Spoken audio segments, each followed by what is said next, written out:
I just got back from watching The Conjuring, last rites, last night, and I'm gonna give you guys my initial first impressions and just brutally honest review of this movie. So I'm not gonna lie, bro. As somebody that's seen all of the Conjuring movies, I can say without a doubt, 100%, that the last movie to send off the franchise was probably the worst one in my humble opinion, and I'm gonna go into it why. So this movie starts off with Ed Warren and Ed Lorraine. They're in their 20s, like early 20s, maybe early 30s. They're really young in 1964, and we get this big important flashback where Lorraine's pregnant, and this is like where they're first like starting their cases and stuff. I believe it's probably one of their first cases, like if we're like going in accordance to the timeline and everything. And they stumble across this mirror, and this mirror is, for one, it's, demonic, it's haunted, or whatever you want to call it.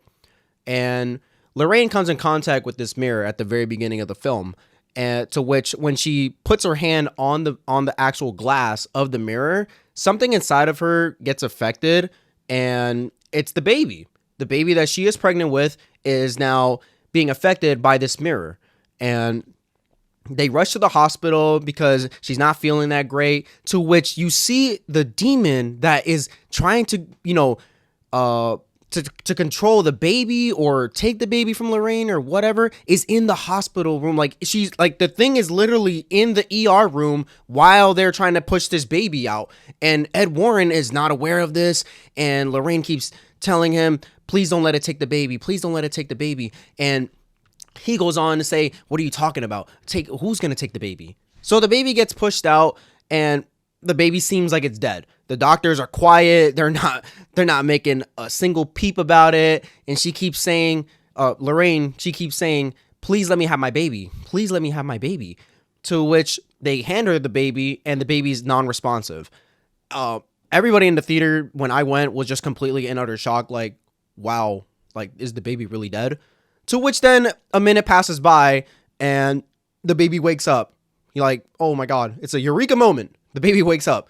So after the baby wakes up, we get we don't get a flashback, but we get a huge time leap. It's more like 10, 15 years into the future, where her baby, who's named Judy, grows up. Now, Judy has a special gift. She has these visions that she's basically captured, or she got from Lorraine, because if you watch the Conjuring movies, you know that Lorraine, she's the one that pretty much sees everything. She can hear the demonic voices, and she has these visions, and she can see things in the spiritual world. So Judy has this gift that she got from her mother, and it haunts her in her everyday life. She, throughout the film, you see moments of whenever she's isolated, she's having these visions, and they seem very, very real. And by the looks of it, it is very real, because she gets physically attacked in one of those visions when she's putting on a wedding dress, which we will get into later. Yeah, these visions get so bad that she even comes across the Annabelle doll herself. And Annabelle gets thrown around this movie a little too much for my liking. I'm not really sure what they were trying to do with the Annabelle doll in this movie. It seems more like, since this was the last send-off, they just wanted to remind the audience that, hey, the Annabelle doll still exists in the franchise. So, they were just doing that. There was even a scene where the doll woke up and like literally was chasing Judy, and thing grew to like 8 feet tall and became this fucking behemoth of a fucking monster. And I'm not gonna lie, watching that kind of pissed me off, because they've done that already in a previous Conjuring movie, and I don't know what they were trying to do with that again. So now we're getting into her boyfriend, Tony. I think this character did its thing. I think they wrote this character very well, and what was crazy about this character was how in love he really was with Judy, regardless of her flaws and these visions that she has or whatnot. He even says, quote unquote, I like weird, because she refers to her visions as weird, and she thinks that she's not normal and whatnot, which, she's correct. She's not normal. So Tony proposes to her after meeting her. He buys the ring that he's gonna use to propose to her a week after he meets her. And they're at like a family cookout, and Judy's parents, Lorraine and Ed Warren, they're all gathered up in the garage playing not beer pong, playing ping pong, and he is gonna propose to her. He takes the ring out and he asks for their blessing and whatnot. To then which Judy's mom is all for it. She wants to, she wants to let him do his thing and everything because she trusts the boy and everything. To her, to Ed Warren, he doesn't trust him.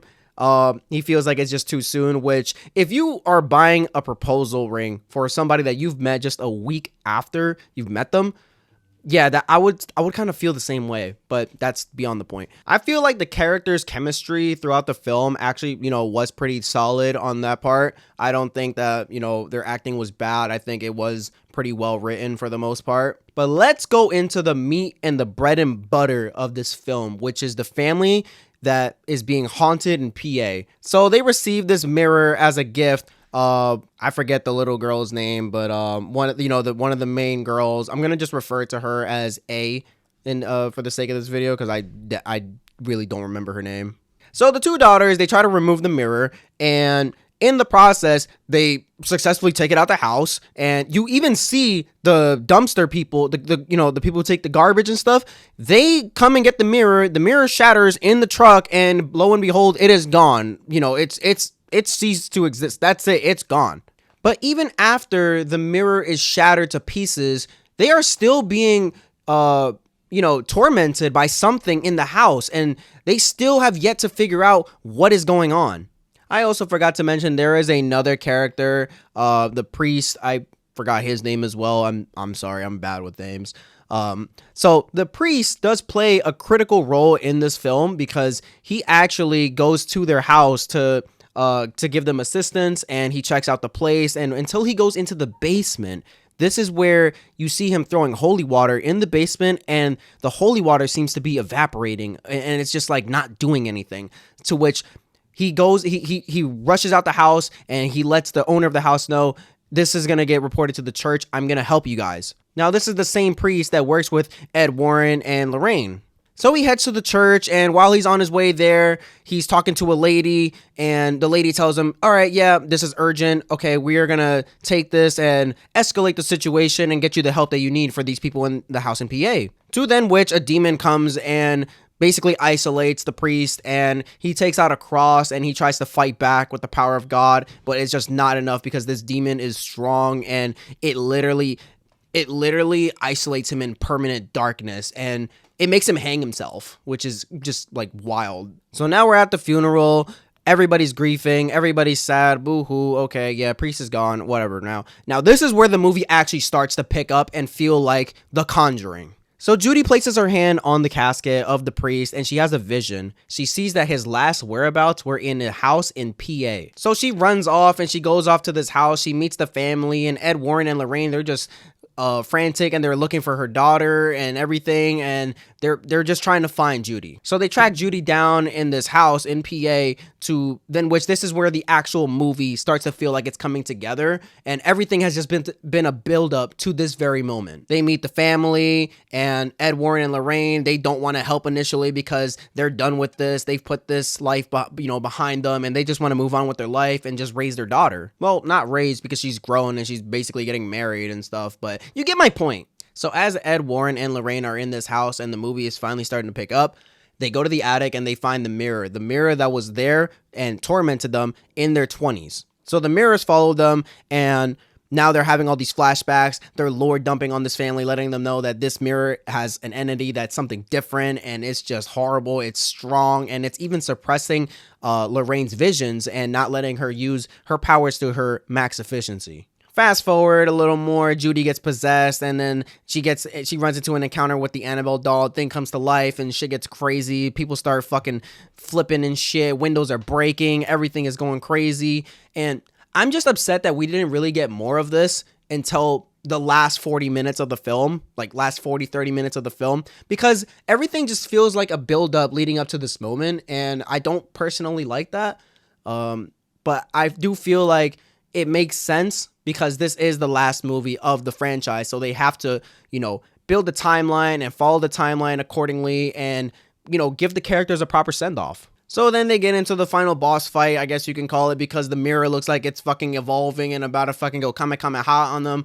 The thing is literally spinning and fucking just being crazy. Like, it starts just like floating like this, and then it just starts fucking rotating at like max crazy sonic speed. Like, shit is just fucking stupid.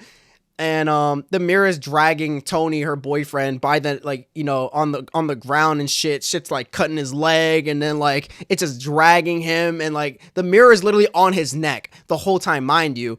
And I don't know how he survived. I don't know if that's just like main character aura and they just didn't want to kill him off or whatever.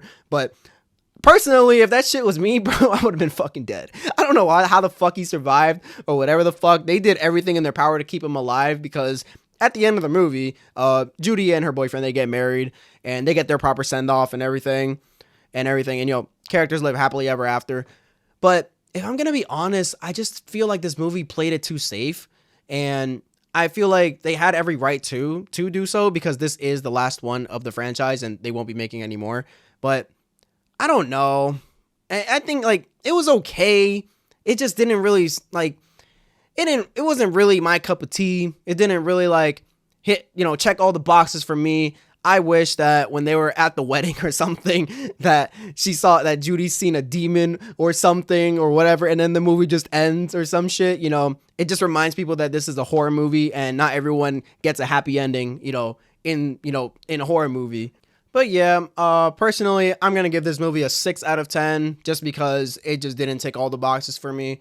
And I am not going to rewatch this. I don't feel like it has really any replayability for me. I'm still going to watch the first one over this one any time of the week. And that's going to be the end of this review. If you liked the video, leave a like. And if you want to support the channel and support me, subscribe. We're almost at 100 subs, and I know we can get there.